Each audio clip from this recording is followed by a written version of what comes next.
Merci beaucoup, Monica. Et merci à vous d'être venus aussi nombreux pour célébrer en quelque sorte cet objet exceptionnel, ce livre d'heures acquis par François Ier auprès d'un marchand en 1538, qui n'est pas seulement un objet extraordinaire en lui-même, mais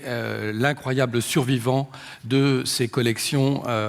princières et royales du XVIe siècle, dont il ne reste pratiquement rien, ou quelques objets qu'on peut compter sur les doigts des mains. Donc l'existence de cet objet qui, d'une certaine manière, matérialise toute une production que nous ne connaissons plus que par les documents d'archives aujourd'hui, est tout à fait extraordinaire. L'occasion aussi pour vous le présenter l'est tout autant, puisque je crois que c'est la première fois que nous présentons ici un objet qui ne nous appartient pas, qui n'est pas encore rentré dans les collections nationales, puisque, comme Monica l'a dit et comme vous le saviez déjà sûrement, nous sommes en train de tenter d'en faire, grâce au public, l'acquisition pour qu'il retrouve en quelque sorte ce qui est sa résidence naturelle, le Louvre, et qu'il regagne ainsi le sein des collections royales qui, vous le savez, constituent le noyau de notre musée. Alors, de quoi s'agit-il? D'un livre d'heures, du petit livre, comme nous l'appelons entre nous. Donc, vous voyez, je vous mets 1 centimètre à côté pour que vous voyez effectivement que c'est un tout petit objet qui tient dans la paume de la main et qui tient autant du bijou, de l'accessoire de mode que du livre. C'est un livre d'heures, donc un ouvrage de piété, je vous en dirai un mot tout à l'heure, mais c'est surtout un extraordinaire objet en or, orné de pierres précieuses, de rubis et de turquoise, et de ces 2 grandes cornalines qui ornent la reliure. Je vous montre simplement ceci rapidement. Vous voyez, de chaque côté, ça c'est le dos. Et signé d'un pendentif qui est visiblement conçu pour accompagner, ou en tout cas être assorti à ce livre d'heures. Alors, nous reviendrons en détail sur cet objet lui-même, mais peut-être la première chose par laquelle il est absolument remarquable, c'est qu'on connaît toute son histoire et qu'il est passé par une quantité de mains, de collections, de personnages qui forment une galerie assez extraordinaire.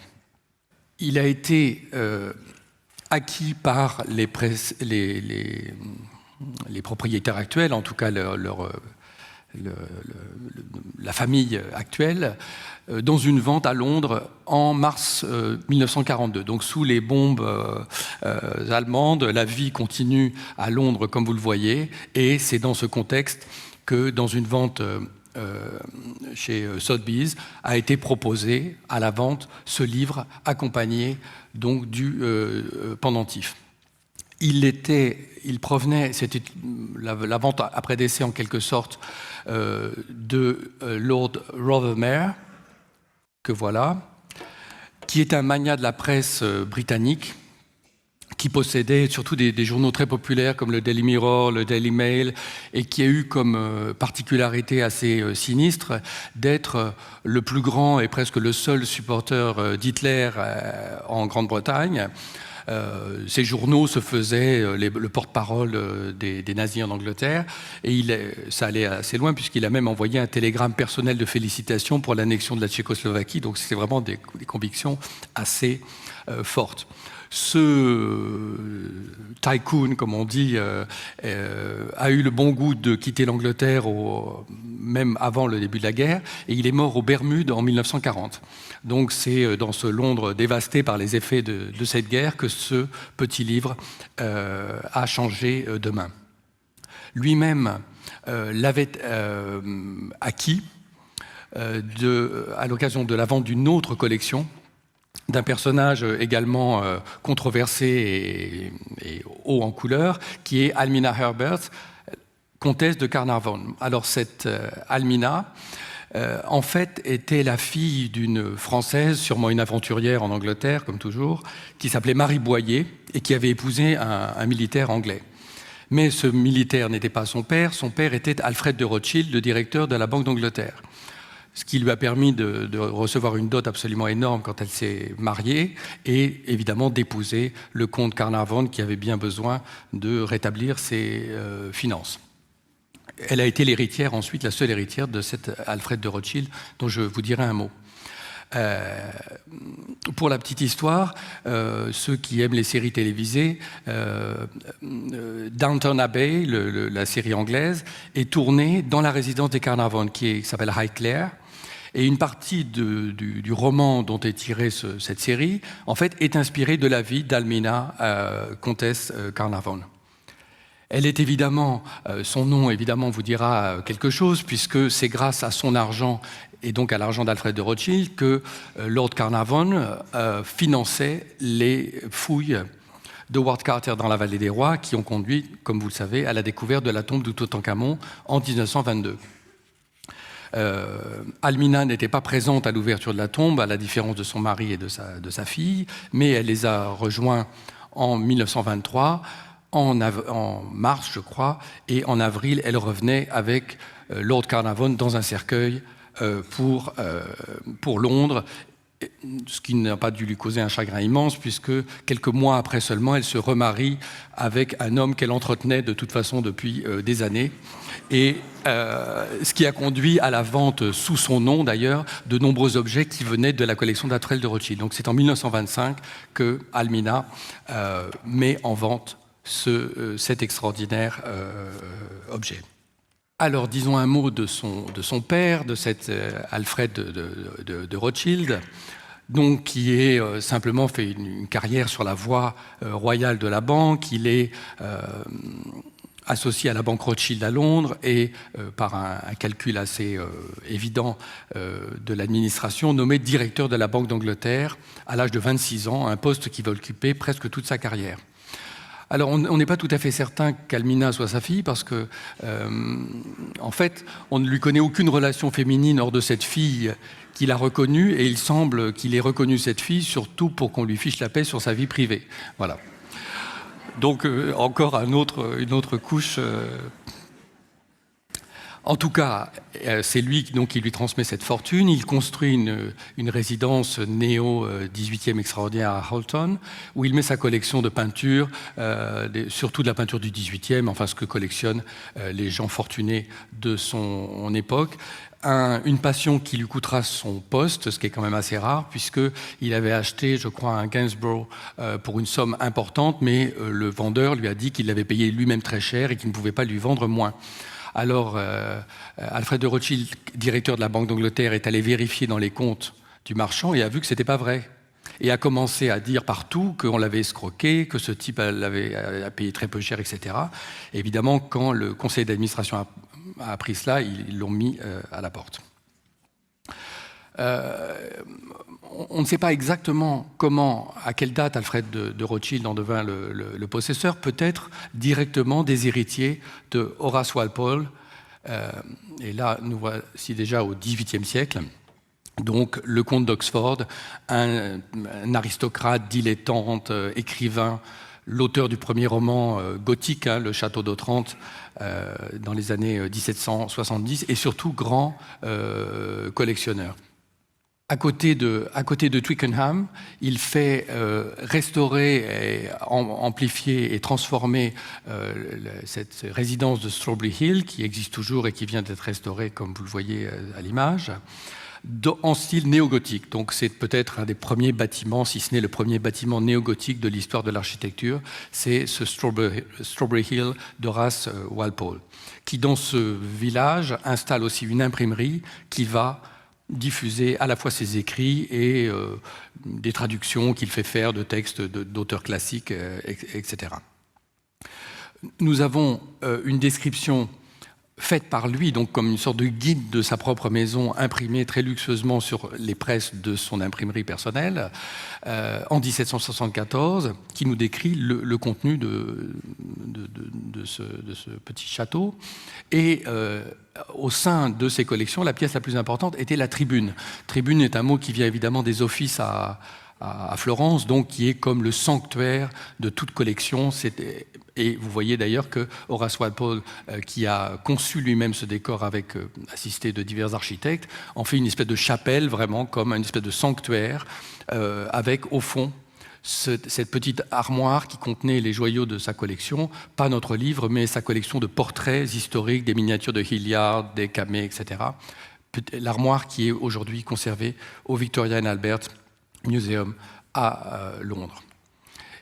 Et dans cette description, dont vous voyez ici une deuxième édition qui est de 10 ans postérieure, on voit dans la tribune, donc dans une fenêtre, dans l'embrasure d'une fenêtre, dans une vitrine, je traduis un magnifique missel avec des miniatures par Raphaël et ses disciples, sertis en or et ornés de rubis et de turquoise. Les côtés sont des cornalines qui sont gravées de sujets religieux. Sur le fermoir, un gros grenat qui, lui, malheureusement, a disparu. Donc c'est cette description qui va nous permettre, même jusqu'au XVIe siècle, de reconnaître toujours ce livre avec ces deux grandes cornalines qui ornent les plats de la reliure. Et, ajoute-t-il, ce livre précieux appartenait à Claude, reine de France, femme de François Ier. Donc c'est très intéressant de voir qu'au XVIIIe siècle, cette provenance royale et ce lien avec François Ier s'était conservé d'une certaine manière, bien que le livre n'a pas été fait pour François Ier, ne porte aucune trace d'avoir été sa propriété, en dehors du fait qu'on sait qu'il l'ait acheté. Il n'y a pas d'armoirie, il n'y a pas d'emblématique, il n'y a pas de chiffres. Donc, malgré tout, les collectionneurs savaient d'une manière ou d'une autre qu'il y avait un rapport avec François Ier. Et vous voyez que les visiteurs qui illustraient parfois eux-mêmes leurs exemplaires du guide de la description de la villa de M. Walpole ont dessiné, donc dans cette tribune, une dague de style turc. Et ça, c'est assez intéressant pour notre objet. Vous voyez la similitude même sur l'image, qui aurait appartenu à Henri VIII, et le livre qui aurait appartenu à Claude de France. Et c'est intéressant parce que Walpole est un des premiers, effectivement, à avoir cette attitude envers les objets qui sont aussi des souvenirs historiques de personnalité. Et toute sa collection fonctionne beaucoup sur ce thème. Walpole meurt à la fin du XVIIIe siècle. Strawberry Hill est à peu près abandonné par ses descendants. Il n'a pas d'héritier direct. C'est une petite nièce qui hérite de l'ensemble, et ce sont seulement ses fils qui forment toute une génération d'alcooliques qui meurent successivement de cirrhose du foie, qui vend cette collection, mais vraiment un peu à la casse, comme on dit aujourd'hui, c'est-à-dire on monte une espèce de hangar en bois dans le jardin de Strawberry Hill et on vide le contenu de la maison. Alors c'est organisé par un commissaire-priseur qui a assez mauvaise réputation à cause de la vulgarité de ses procédés. À l'époque, c'est assez critiqué, et vous voyez donc un catalogue très tapageur avec beaucoup de grandes lettres, de majuscules, de corps gras, où tout est extrêmement emphatique, et on répète la même attribution à Raphaël de ce petit manuscrit, attribution qui était commentée d'une manière sarcastique par un des membres du club, l'Athénéum, qui a annoté dans son exemplaire « C'est autant par Raphaël le peintre que par Raphaël l'archange », pour dire qu'évidemment, il n'y avait aucun rapport avec Raphaël, comme vous allez le voir. C'est peut-être cette attribution exagérée qui fait que l'œuvre, en fait, a été ravalée et a été comme acquise par Lord Waldegrave, c'est-à-dire un des vendeurs, qui l'a gardée dans sa propre collection, ainsi qu'une clochette qui était attribuée à Benvenuto Cellini et qui, évidemment, à cause de son prix très élevé, n'avait pas trouvé preneur. Alors, Horace Walpole était très fier de cet objet et avait inscrit à l'intérieur la manière dont il l'avait acquis. Vous voyez les gardes en soie bleue qui sont probablement une réparation du XVIIIe siècle, peut-être de l'époque de Walpole ou de Mead. Et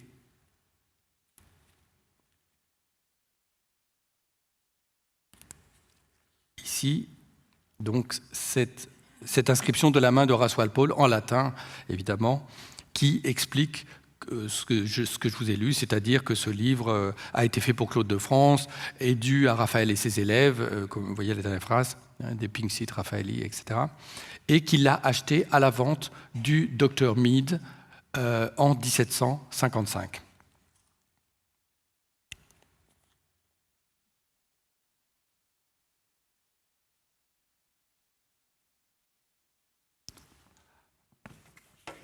Le Dr Mead est une autre grande figure de ces connaisseurs antiquaires anglais. C'est un médecin qui était chirurgien de George II et qui a rassemblé une extraordinaire collection de monnaies, de médailles et une bibliothèque extraordinaire dont la vente a duré presque 2 mois en 1755, après sa mort, et vu comme une très très grande figure de bibliophile, avec le catalogue en latin rédigé de cette vente, et nous trouvons à l'intérieur de ce catalogue la description en latin, mais pratiquement identique à celle qu'avait faite Walpole, c'est-à-dire d'un livre ayant appartenu à Claude de France et illustré par Raphaël et ses élèves. Voilà la fin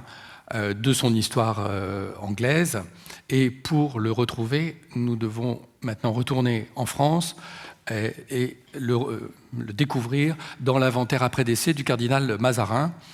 en 1661, où il apparaît comme suit: un autre livre d'heures en petit volume écrit sur vélin, avec figure de miniature couvert d'or, enrichi de 2 carnalines gravées sur les 2 couvercles et de rubis et turquoises estimés 200 livres. Comme vous le savez, Mazarin est peut-être le plus grand collectionneur du XVIIe siècle, collectionneur de tout, de manière un peu compulsive, la plus grande fortune en Europe au XVIIe siècle. Mais beaucoup des processus de la constitution de cette extraordinaire collection restent encore à comprendre dans le détail. Par exemple, on trouve chez Mazarin un certain nombre d'objets qui proviennent des collections royales. Et cette fluidité, disons, qui avait été remarquée par les contemporains, non sans raillerie évidemment, interroge sur les circonstances dans lesquelles Mazarin a pu acquérir d'une manière ou d'une autre ces objets. C'est le cas d'un autre objet qui nous intéresse plus particulièrement parce que ce Benedetto Ramelli faisait aussi des camées pour François Ier, donc exactement à la même époque que celle où a été fait ce petit livre, et que ce vase apparaît dans le trésor de Navarre, où nous allons retrouver aussi ce petit livre. Et il apparaît aussi dans les collections du cardinal Mazarin, mais à la différence du petit livre qui va partir vers l'Angleterre, ce vase va être acquis par Louis XIV. Donc c'est une question un peu lancinante que ce rapport de Mazarin avec les collections royales. Ici, la chose s'affine et se complique d'un autre fait, c'est qu'en fait, ça ne vient pas seulement des collections royales, c'est-à-dire celles qui auraient été celles de Louis XIII, disons, mais ça vient de Marie de Médicis. Et en fait, historiquement, il n'y a guère de contact, pour des raisons de date tout simplement, entre Marie de Médicis et le cardinal Mazarin, puisque après la journée des dupes où elle est obligée de céder le pas à Richelieu et d'abandonner en quelque sorte l'emprise qu'elle essaye d'avoir sur le roi, en 1630, elle quitte la cour, elle va d'abord à Compiègne et ensuite elle fuit en Allemagne où jusqu'à la fin de sa vie en 1642, elle conspire pour essayer de renverser Richelieu, qui meurt d'ailleurs presque en même temps qu'elle. Donc comment Mazarin a-t-il acquis cet objet? C'est difficile à savoir. Il avait d'autres objets de Marie de Médicis, soit qu'il a pu les acquérir à la vente qui a été faite après la mort de la reine à Paris, mais l'hypothèse la plus probable est que cet objet faisait partie des petits objets précieux que la reine avait emportés avec elle lors de son exil, puisqu'elle n'avait plus aucune ressource pour survivre. Et elle avait mis ces objets en gage à Anvers auprès d'un prêteur. Et on sait qu'en 1643, Mazarin envoie 2 de ses créatures pour racheter un certain nombre d'objets, sûrement des bijoux, auprès de ce prêteur anversois. Donc c'est peut-être la manière dont le livre est passé chez Mazarin. Marie de Médicis l'avait tout simplement prélevé dans les collections royales, augmenté de ce que Henri IV avait fait revenir du trésor de Navarre, qui était dans la forteresse de Navarinx. Et donc on retrouve, on a un inventaire de ces biens venus de Pau à Fontainebleau, et nous retrouvons donc ce livre d'or où sont enchâssés aux deux côtés de grandes cornalines, etc. Donc vous reconnaissez comme notre livre. Et le précédent document donc, nous renvoie en Navarre, cette fois dans l'inventaire de Jeanne d'Albret en 1561, où il est décrit comme suit: une paire d'heures garnie d'or, le couvert de cornaline gravé d'une Sainte Barbe d'un côté et d'une Sainte Catherine, enrichi de rubis et de turquoise, un crucifix, un Saint François et un Saint Jérôme sur le dos du livre. Voilà. Alors, ce qui est intéressant, c'est que dans cet inventaire très complet du château de Pau, on voit aussi d'autres objets du même type. Et je vais vous en donner un exemple. Par exemple, une heure au pluriel, couverte d'or en émail, où il y a d'un côté le baptême et de l'autre la circoncision. Un autre livre d'heures qui a un couvercle en agate enchâssé en or. Une petite paire d'heures, le couvercle de cristal garni d'or, faite à la mauresque rouge et vert. Une petite paire d'heures d'or faite de fils émaillés, de petites roses et de plusieurs couleurs. Donc, évidemment, ce genre de document nous en dit aussi long sur la relation qu'on pouvait avoir avec ce genre d'objet, qui n'est évidemment pas le missel des dimanches dont on n'a qu'un seul exemplaire et qu'on emporte avec soi à la messe, mais qui fait partie d'un ensemble d'objets précieux possédés par une princesse. Et parmi ces objets apparaissent également un certain nombre de pendentifs comparables à celui-ci, qui sont décrits comme des piliers, qui est le terme habituel au XVIe siècle, un pilier d'agate enchâssé en or sur lequel se ouvre, et il y a dedans une Notre-Dame émaillée en blanc, avec un étui bien petit, un pilier fait comme une custode où il y a 3 sibylles autour, un Christ d'or ressuscité en forme de pilier, un pilier d'or émaillé de noir, et il y a dedans un évangile qui se tire. Donc vous voyez toutes sortes de petits objets qui sont entre la dévotion et le gadget. Et un pilier d'or auquel il y a dedans un Dieu battu élevé. Et donc c'est ce qu'on a proposé d'identifier à celui-ci, puisque un Dieu battu, c'est le Christ de la flagellation, et élevé voudrait dire qu'il est en relief. Et évidemment, pour en arriver au premier possesseur et à l'acquéreur de cet objet, c'est François Ier, que vous voyez ici dans le portrait, donc, qui est contemporain de cet achat, qui, en 1538, acquiert, ou en tout cas paie, donc c'est plutôt un achat fait précédemment, tout un ensemble de bijoux à un marchand joaillier qui est décrit comme suivant la cour,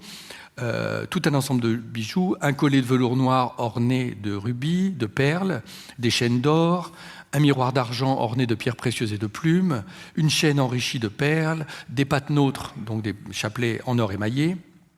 un livre d'heures écrit en parchemin enrichi de rubis et turquoise, couvert de 2 grandes cornalines, etc., donc c'est le nôtre, et un second livre d'heures orné de diamants, de rubis et d'émeraudes. Donc, à la fois, c'est important de comprendre bien cela, c'est que s'il est exceptionnel que cet objet soit conservé, il appartient à toute une production dont nous ne connaissons plus rien. Donc, il faut aussi le comprendre comme partie d'un type d'objet qui était même très précieux, mais relativement fréquent. Alors, pour en dire un mot de la provenance du signet lui-même, dont je ne vous ai pas parlé dans les précédentes à propos de Walpole et des autres, en fait, il est aussi en Angleterre au XVIIIe siècle, dans la collection de Margaret Cavendish, qui était duchesse de Portland, qui est une figure aussi d'intellectuelle extraordinaire. Elle était membre de la Blue Stocking Society, vous savez, cette société qui promouvait les femmes écrivains, les femmes savantes. Et elle fut la plus grande collectionneuse d'histoire naturelle en Angleterre au XVIIIe siècle, de coquillages, de fossiles, de plantes, tout ce qui est un goût extrêmement, évidemment, original. À sa mort, la collection est entièrement vendue avec un grand nombre de vacations, intitulée Portland Museum, comme le Mead Museum que vous avez vu tout à l'heure. Et une planche gravée par George Vertue nous indique qu'effectivement cet objet était bien la possession de la duchesse de Portland. Vous le retrouvez ici très précisément décrit. Il a été acquis à la vente par l'un de ses héritiers, selon le processus que j'ai déjà décrit, et on ne sait pas exactement comment ensuite il est passé de main en main jusqu'à la fin du XIXe siècle. Bon, la dernière image, juste pour vous rappeler que la duchesse de Portland fut la propriétaire du vase Portland, ce grand camée de verre qui est des objets de l'Antiquité plus extraordinaire que l'on conserve, qui est au British Museum aujourd'hui et qui était sur le frontispice, comme vous le voyez ici, du catalogue de la vente et de ses collections. Alors, pour en venir au livre lui-même, de quoi s'agit-il? Donc, il s'agit d'un livre d'heures. Un livre d'heures, c'est l'équivalent du bréviaire pour les laïcs. C'est un recueil de prières qui, normalement, accompagne les différents temps de la journée, qui sont ici au nombre de 8, les matines avant le lever du soleil, les laudes au lever du jour, et ensuite les heures qui sont numérotées prime et tierce, donc 3 heures plus tard, sexte, nonne, les vêpres, plus familière peut-être, et les complis avant le coucher du soleil qui marquent la fin de la journée de prière dans un monastère. Donc cet usage qui est d'origine monastique a été adopté par les laïcs qui pouvaient réciter les textes afférents à ces différents moments, mais qui changent évidemment avec le temps liturgique, avec le type de fête, etc. Donc il ne s'agit pas d'un livre d'heures complets, ils ne le sont jamais, mais des fêtes principales, en particulier l'office de la Vierge, ce qu'on appelle l'office de la Vierge, donc ce qu'on lit les jours des fêtes de la Vierge et d'autres offices, l'office des morts, etc. Alors, voilà comment ça se présente à l'intérieur.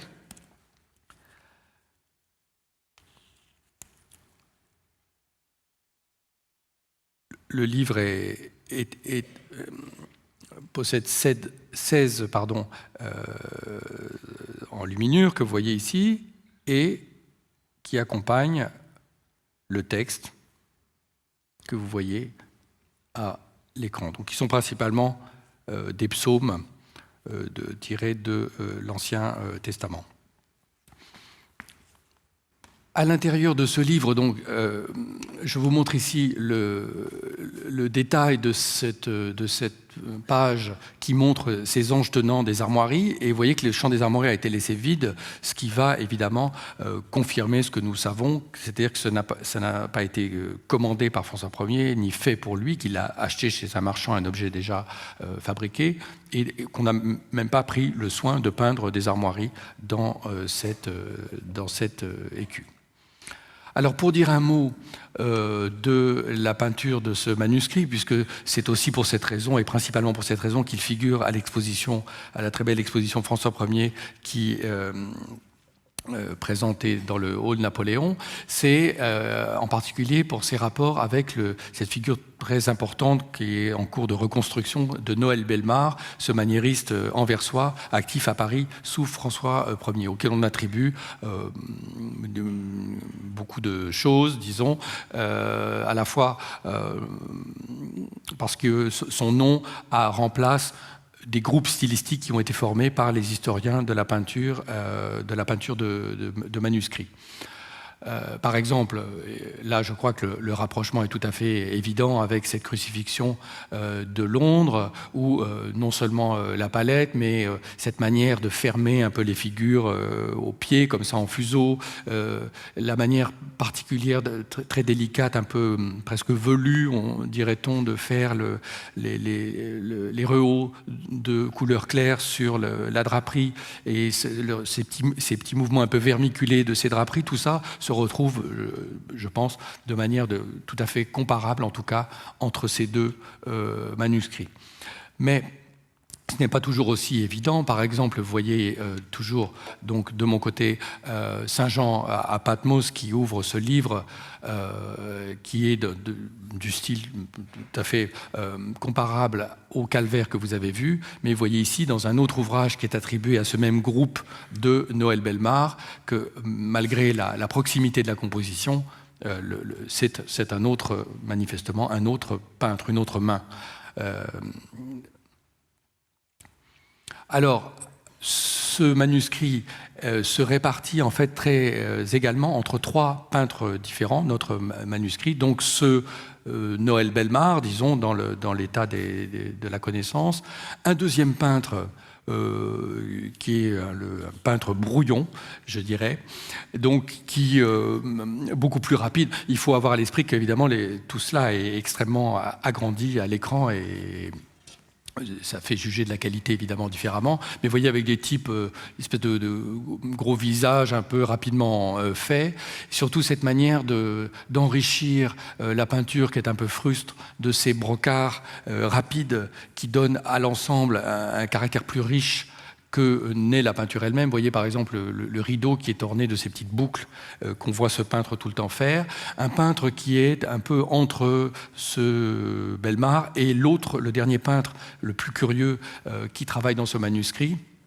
qui est lui un peintre tout à fait maniériste, délibérément bizarre, vous voyez, avec une palette complètement différente, avec ses couleurs à la fois stridentes et très sombres, hein, qui sont tout à fait inhabituel dans la peinture de manuscrits, ou même, évidemment, l'épisode de Lot fuyant Sodome se prête à ce cadrage très dramatique, mais même la Nativité, vous voyez, prend des accents tragiques pratiquement avec ces effets de torche, cette grande figure qui remplit complètement le champ de l'image, donc toute une recherche d'étrangeté, de bizarrerie dans la composition qui s'inscrit bien dans ces recherches nouvelles de la peinture en général dans les années 1530. Pour finir sur cette question du groupe Bellemare, vous voyez combien certaines feuilles dans notre manuscrit, par exemple cette belle Bethsabée qui reçoit le message du roi David avec cette pergola très légère et ce bâtiment à l'italienne derrière, est différent de ce que fait l'atelier de Noël Bellemare, dont on connaît plusieurs exemplaires de cette Bethsabée, que ce soit la composition, l'architecture et simplement même le sentiment qui s'en dégage. Mais évidemment, ce n'est pas le manuscrit qui fait que cet objet, nous projetons d'acquérir ce livre pour le Louvre, c'est évidemment sa reliure. En premier chef, pour ces deux grandes cornalines qui ornent la reliure, donc qui sont d'une taille, c'est une variété d'agate si vous voulez, d'une taille tout à fait exceptionnelle, gravée en intaille, en creux. Ce qui explique, par exemple, on l'a découvert seulement à la répétition hier, parce que c'est vraiment tellement petit que INRI sur la croix est écrit à l'envers, comme sur un sceau, c'est-à-dire comme si on pouvait utiliser l'intaille pour faire une empreinte et voir le texte à l'endroit. Alors, vous voyez que sur cette grande cornaline, le Christ en croix est encadré de deux saints, comme c'est décrit dans l'inventaire de Jeanne d'Albret, Saint Jérôme d'un côté et Saint François, une iconographie un peu curieuse, puisque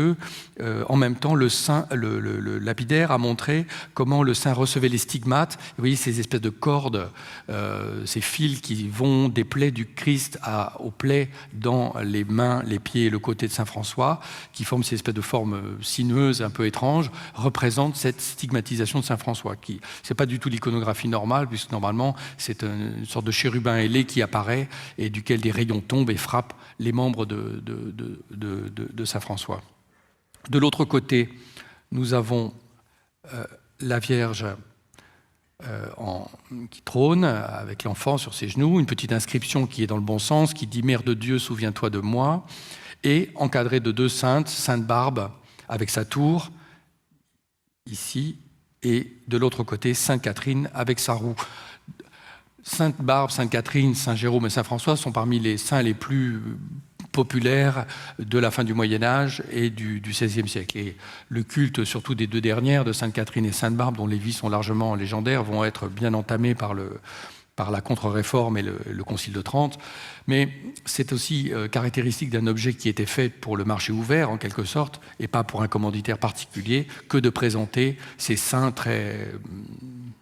populaires, très consensuels, enfin pour lesquels la dévotion était assez naturelle. Alors, on a proposé, vous voyez qu'en plus, ces grandes cornalines sont complétées de 4 têtes de chérubins, également en cornaline, qui sont dans la monture. Alors on a rapproché l'exécution de ces deux grandes cornalines du nom de Matteo del Nassaro. C'est un cas un peu critiquable méthodologiquement lorsque nous avons des sources qui nous parlent beaucoup d'un personnage et que nous avons un objet duquel nous ne savons rien, de penser qu'il y a évidemment une relation entre les deux. Parce que ce Matteo del Nassaro, il vient d'un petit village à côté de Vérone qui s'appelle Nazzaro. Il a pris... son père était cordonnier, donc le patronyme vient de là. Et c'est un graveur de pierre dure qui a fait presque toute sa carrière à la cour, auprès de François Ier. Et il est très bien connu à la fois par une vie, par ce qu'en raconte Vasari, d'une part, et d'autre part par les nombreux paiements, les rentes qu'il reçoit du souverain. Donc on a beaucoup d'informations sur lui. La seule chose qu'on n'ait pas, c'est d'œuvres de lui, ce qui est quand même évidemment dommage. La seule chose qu'on puisse lui attribuer avec quasi-certitude, c'est cette épreuve pour un teston ici réalisé en or, qui est à la Bibliothèque nationale. Donc on sait qu'il a gravé un portrait, donné un modèle pour un coin d'une monnaie qui finalement n'a pas été réalisée, mais on sait qu'il a reçu une certaine quantité d'or qui correspond au poids de cet objet. Donc on est à peu près certain que c'est un des projets de monnaie fait par Matteo del Nassaro. Et c'est sur la base de la similitude de sujet qu'on lui a attribué depuis le XVIIIe siècle, c'est Mariette qui le fait dans son traité des pierres gravées, une intaille qui représente François Ier, bien qu'il n'y ait vraiment aucun rapport stylistique entre cette épreuve en or et cette intaille qui est d'ailleurs d'une qualité tout à fait moyenne, enfin pour ne pas dire médiocre. Alors sur la base de cette première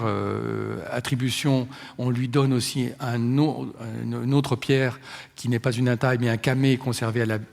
aussi à la Bibliothèque nationale, dont vous voyez qu'en tout cas, si c'est la similitude du traitement des détails qui permet de fonder ces attributions, on a le droit de ne pas être convaincu, car entre le caractère presque incertain et assez mou de l'intaille et le caractère excessivement dur au contraire du camée, je crois qu'il n'y a pas grand-chose en commun. Et pour terminer avec cette figure de Matteo, qui est vraiment une figure assez fascinante, je pense que s'il y a quelque chose qu'on pourrait lui attribuer, c'est ce petit camée qui représente François Ier, qui se trouve dans une collection particulière, parce que c'est des rares, peut-être un des seuls camés que je connaisse pour le XVIe, qui correspondent exactement à ce que décrit Vasari de l'art de Matteo. Il raconte comment, justement à partir d'un morceau de cailloux, de jaspe trouvé dans une rivière, il avait réalisé un camée représentant Déjanire et utilisé la couleur de la pierre pour montrer la partie écorchée de la peau de lion qui se trouvait sur sa tête. Et utiliser une autre couche pour montrer la couleur de ses cheveux et le blanc dans le visage. Donc il y avait comme trois couleurs, le visage blanc, la chevelure d'une couleur moyenne et ce rouge sanglant utilisé pour la peau, l'intérieur de la peau du lion. Et il est vraiment tout à fait exceptionnel de voir, évidemment, l'utilisation des couches dans un camée va de soi, mais vous voyez, c'est pas un morceau incrusté, c'est vraiment juste la manière d'avoir taillé à l'intérieur de la pierre. Et en plus, ça représente François Ier, donc là, on peut peut-être imaginer qu'il s'agit de la main de Matteo, surtout que je crois que stylistiquement, d'ailleurs, ça fonctionne beaucoup mieux. En tout cas, nous ne le savons pas et il n'est pas sûr que nous le sachions un jour. On doit également être prudent, ne serait-ce que par la quantité de noms que nous avons pour des gens qui produisent des objets similaires, qui sont connus par les contes. En premier lieu, Benedetto Ramelli, Bénédicte Ramel, dont vous avez vu le vase qui appartenait à Mazarin, qui livre vers 1538, à la même date, un grand camée de mer et d'onde, un autre camée de Galatée, un autre de Neptune, un autre de Saint-Michel, et un portrait du roi. Regnault d'Année, un marchand joaillier qui livre aussi des objets similaires. Laurent Giron, qui livre peu avant un tableau d'or à lentilles couvré des deux côtés, auquel il y a un camée d'agate en forme de madeleine qui tient une perle en la main comme une boîte. Guillaume Hérondel, qui est un lapidaire suivant la cour, Pompeo Targoni, qui livre trois grands camées garnies d'or et différentes bagues avec des camées. Donc, rien qu'en examinant les comptes du roi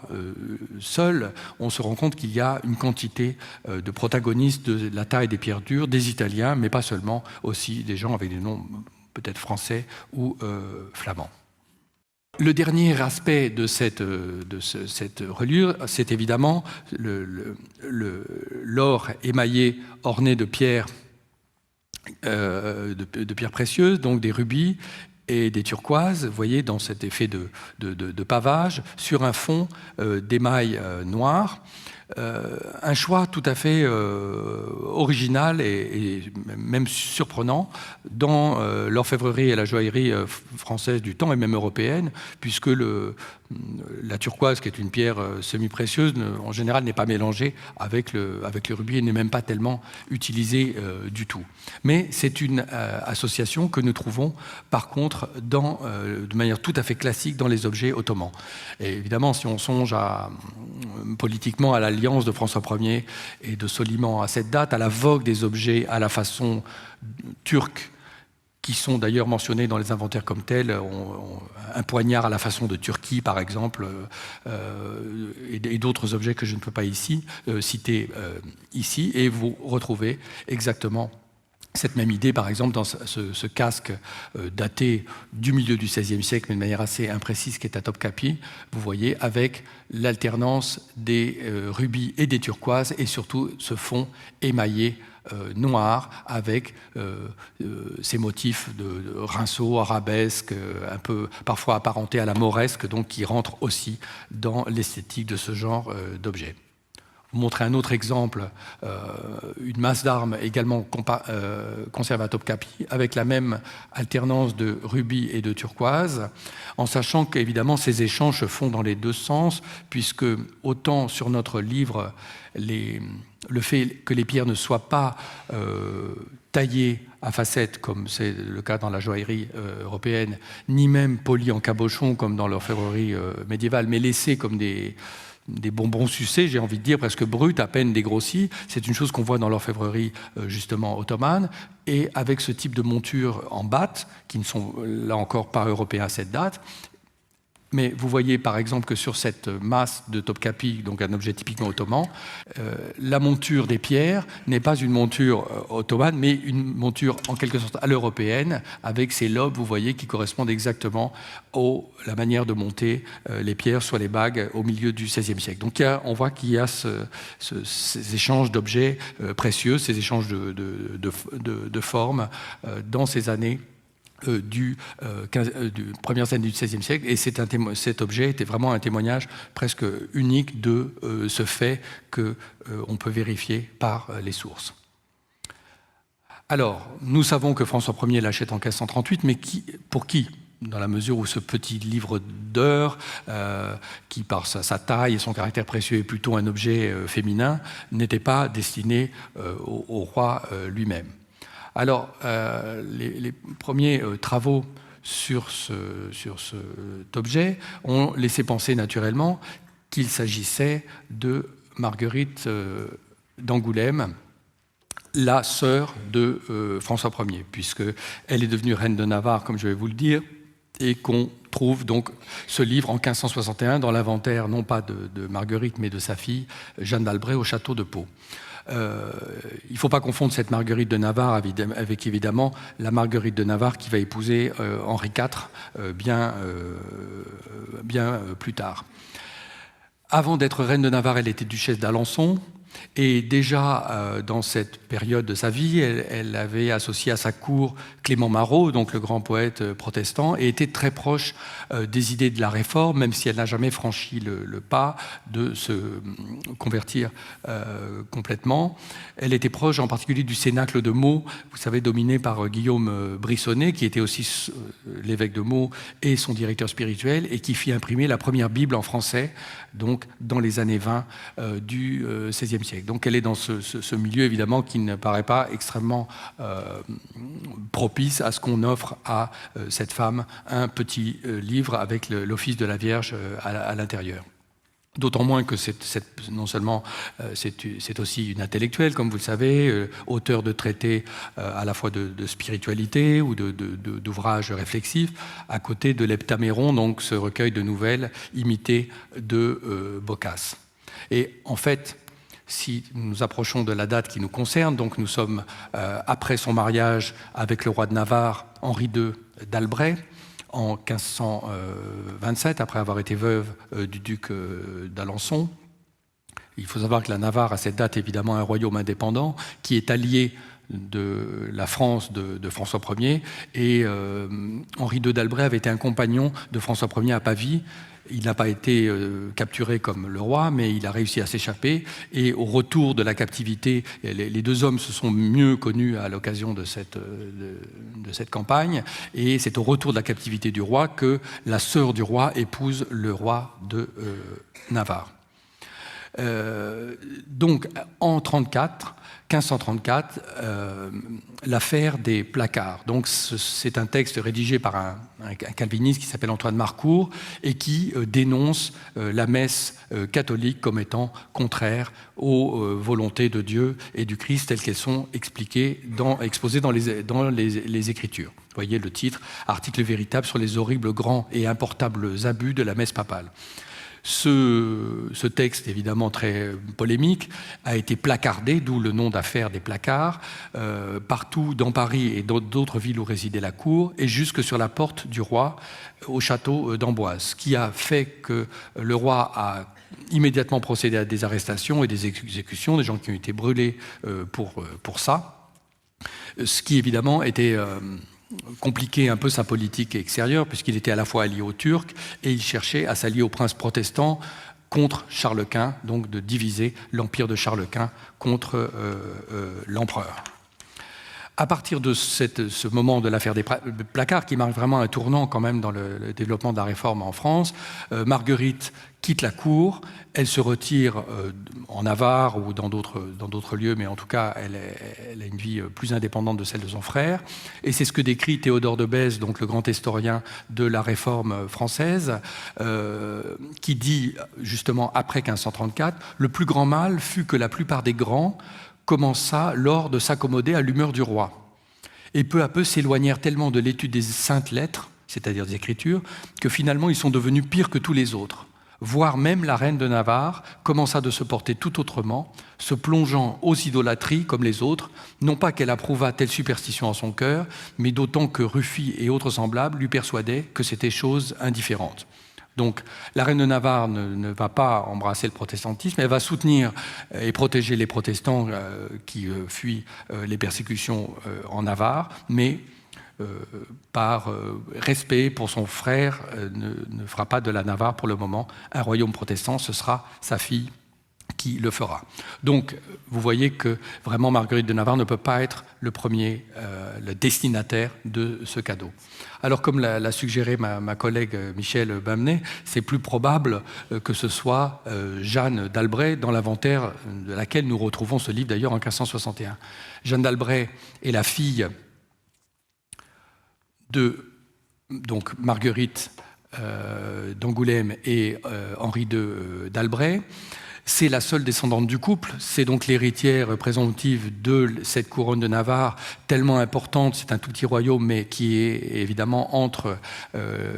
l'Espagne de Charles Quint et la France de François Ier. Le couple a eu un premier enfant, le couple a eu d'abord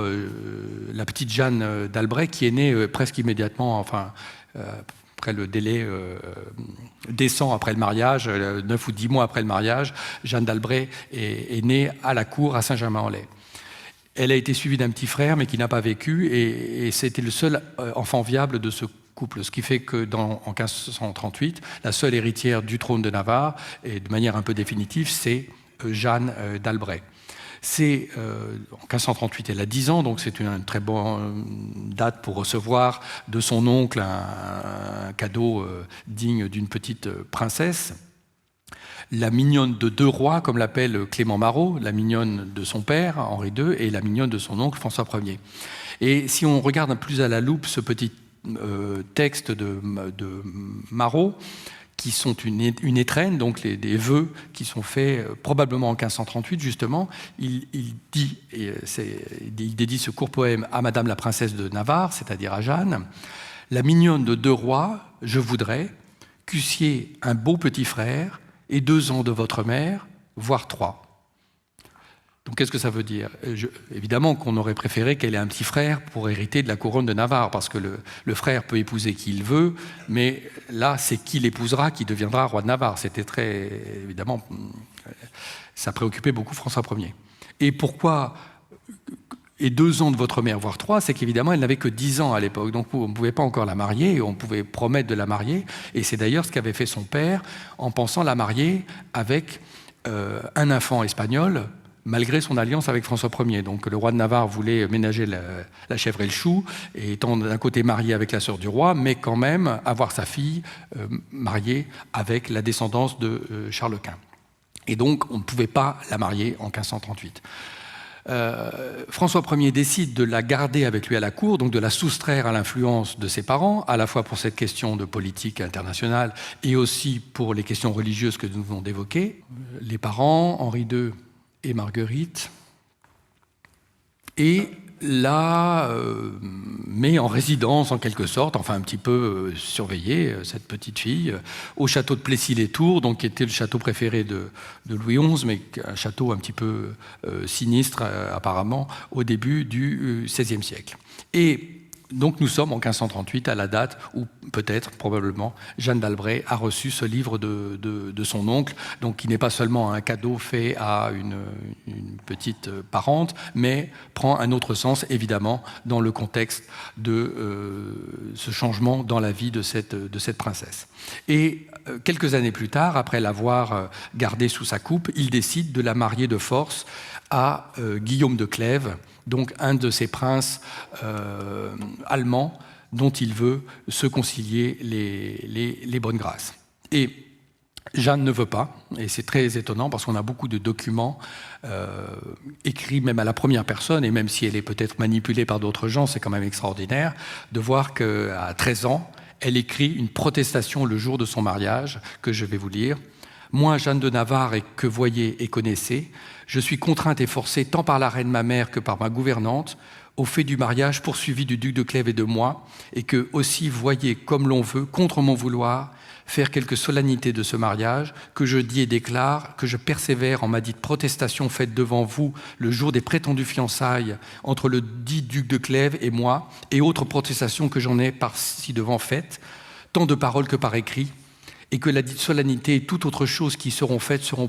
contre mon vouloir, et qu'elles sont nulles, comme falottes, ou consenties par force ou contrainte, nous appelant ainsi à témoin et priant de signer la présente avec moi, espérant avec l'aide de Dieu qu'elle me servira quelquefois. Donc, vous voyez, elle écrit au roi pour dire, voilà,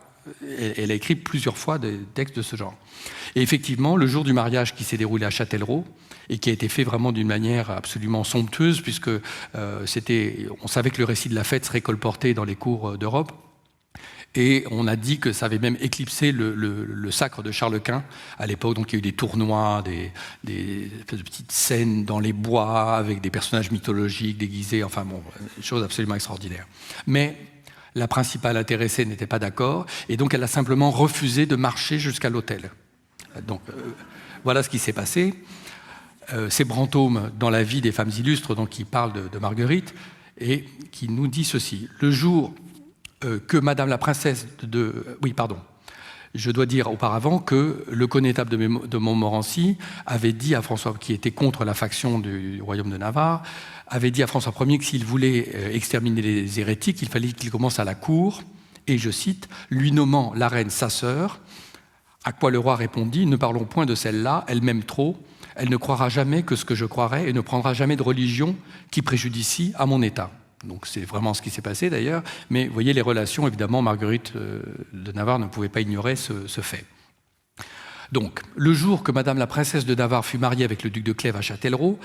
ainsi qu'il a fallu mener à l'église d'autant qu'elle était chargée de pierreries et de robes d'or et d'argent, et pour la faiblesse de son corps, n'eût su marcher,